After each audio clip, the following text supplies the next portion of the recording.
Halo sahabat alam, berjumpa lagi bersama kita di channel Supaya Adventure. Kali ini saya akan membahas tentang proses pembentukan Gunung Gede Pangrango menurut saintis. Untuk itu, seperti halnya youtuber-youtuber yang lain, boleh atuh like, komen, sama subscribe-nya.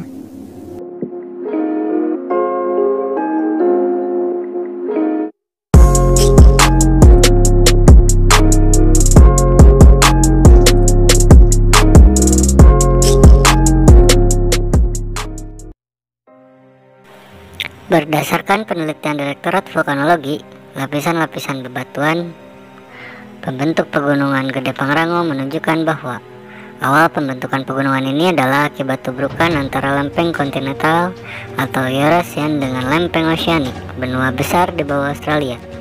Pada saat benturan terjadi, lempeng oceanic yang lebih berat tenggelam atau tertindih lempeng kontinental, sedangkan lempeng kontinental terangkat ke atas dan membentuk pegunungan. Lempeng oceanic tenggelam sampai ke lapisan kerak bumi dan meleleh karena panas. Dengan melelehnya batuan tersebut menyebabkan kepadatan di sekitarnya menjadi kurang, sehingga permukaan bumi amblas dan membentuk lubang-lubang kepundan. Gunung tertua di kawasan pegunungan Gede Pangrango ini nampaknya adalah Gunung Geger Bentang, dan disusul kemudian Gunung Mandalawangi dan juga Gunung Gemuruh. Tuanya pegunungan Geger Bentang saat ini hanya terlihat seperti salah satu lereng Gunung Pangrango saja. Padahal sebenarnya Gunung Geger Bentang merupakan gunung api tersendiri yang dibuktikan dengan adanya peninggalan jejak dua kawah tua yang posisinya terletak di antara Puncak Pas dan juga Gunung Pangrango. Sedang Gunung Mandalawangi pada awalnya merupakan gunung api yang sangat besar dan meletus dengan sangat dahsyat. Lavanya mengalir ke segala arah, bahkan batuannya menyebar sampai ke kaki Gunung Salak dan Kota Bogor. Saat ini, Gunung Mandalawangi seakan sudah tidak terlihat lagi, kecuali hanya jejak saja yang berupa kawah besar purba dan anak gunungnya yang kita kenal sekarang sebagai Gunung Pangrango.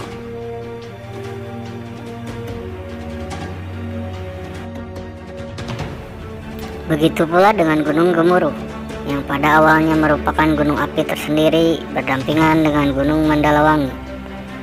Gunung Gemuruh pun saat ini seakan hanya disebut sebagai salah satu bukit di kawasan Puncak Gede yang membentengi lembah Surya Kencana saja.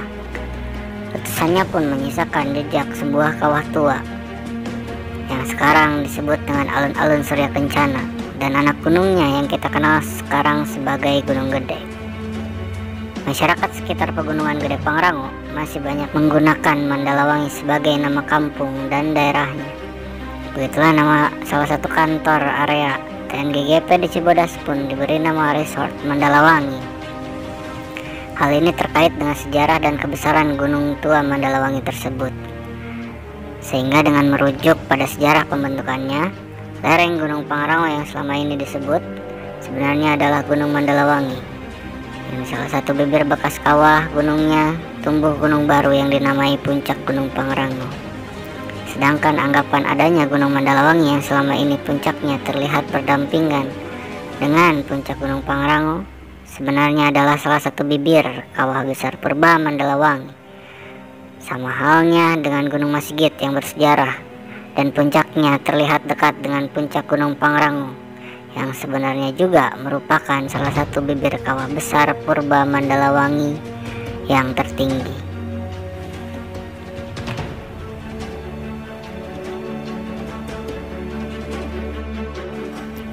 Sedangkan Gunung Gemuruh yang selama ini puncaknya terlihat berdampingan dengan Puncak Gunung Gede sebenarnya adalah salah satu bibir kawah Gemuruh tua tertinggi. Sama halnya dengan Gunung Sukaro yang puncaknya berdampingan dengan Puncak Gemuruh yang sebenarnya juga merupakan salah satu bibir kawah Gemuruh tua. Walau dalam 47 tahun terakhir dikelompokkan dalam sedang tidur, namun Gunung Gede merupakan gunung yang masih aktif ditandai dengan memancarnya uap dan air gas. Menurut catatan yang ada, Gunung Gede pertama kali meletus pada tahun 1747, dan letusan yang paling dahsyat dan lama waktunya terjadi pada bulan November 1840 sampai dengan Maret 1841. Pada tanggal 12 November 1840, letusan yang menggelegar diikuti gempa dan gemuruh awan panas menuju lereng barat gunung. Untungnya, awan panas tersebut terhenti sebelum mencapai daerah yang sekarang adalah Kebun Raya Cibodas.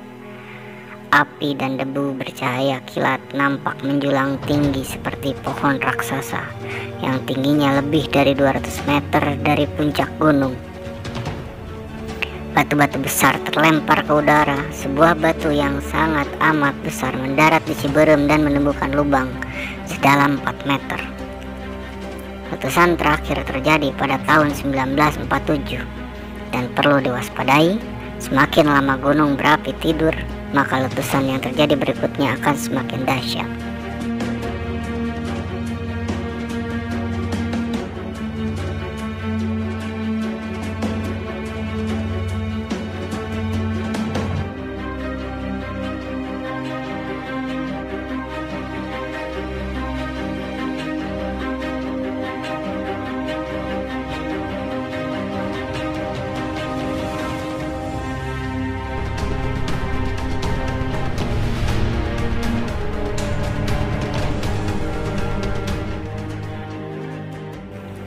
Sejak abad ke-18, keunikan Gunung Gede dan Pangrango telah menarik perhatian dunia.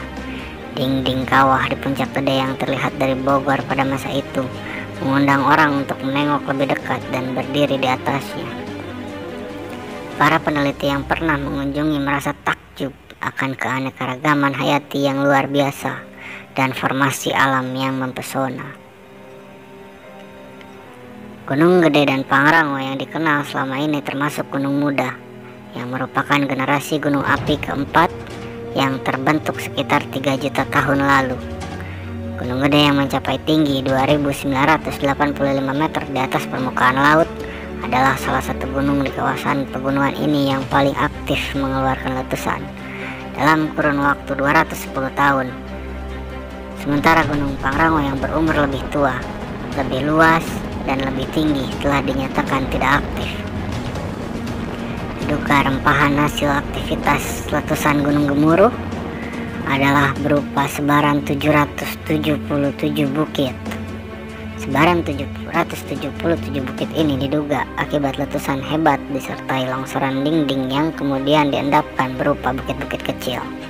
Saat ini, gunung-gunung yang puncaknya secara umum sudah dikenal dan masih dapat dilihat dalam kawasan pegunungan Gede Pangrango antara lain Pangrango, yaitu dengan ketinggian 3019 meter di atas permukaan laut, Gunung Gede dengan ketinggian 2958 meter di atas permukaan laut, Gemuruh 2929 meter di atas permukaan laut, Gunung Sela 2709 meter di atas permukaan laut, Sukaro 2703 meter di atas permukaan laut, Mandalawangi 2700 meter di atas permukaan laut, Masigit 2500 meter di atas permukaan laut, Lingkung 2001 meter di atas permukaan laut, Geger Bentang 2000 meter di atas permukaan laut, serta beberapa gunung kecil dan perbukitan lainnya.